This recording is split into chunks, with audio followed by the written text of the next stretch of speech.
It doesn't take much to find a resource on leadership, whether it's a book, a blog post, an article, even a podcast. There are countless resources available around being a leader, different tools of being a leader. However, authentic leadership cannot be taught. What does it mean to be an authentic leader? Well, it's someone who has a space and capacity of emotional intelligence, the wherewithal to know that they are best supported when they have tools in place such as therapy, spiritual direction, having a regimen of health and self-care, and also being surrounded by others who allow them to think aloud and to sharpen their skills as a leader.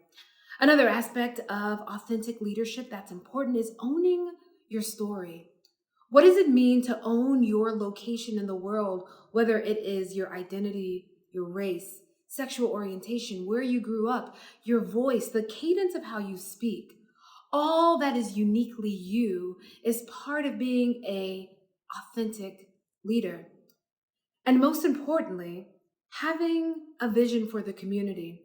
In leadership, it's sometimes easy to have a vision for yourself and where you want to go career-wise and where you want to take a community. But what does it mean to be a leader that has an audacious, pastoral, and prophetic vision for the community? Thinking strategically of how you call in the community to do God's work in the world, in and through the community there before you. Authenticity looks different for everyone. However, you know it when you see it. You know it when you hear it and encounter it.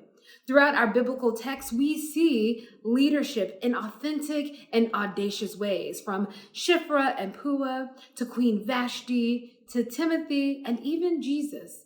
Their leadership was countercultural at times. Their leadership was prophetic, that pushed the boundaries and called people into a different relationship with God and one another. Moving the church forward right now is a call for leaders, but not just any leaders, authentic leaders, audacious leaders, those who are willing to listen to God, be guided by the Spirit, and be in community. Authentic leadership is also a journey. You grow into it, you mature into it, and you're called into it by the community. The gifts and tools of authentic leadership can't be bought. They can't really be taught, but we grow and mature into God's great calling for our lives and for our community.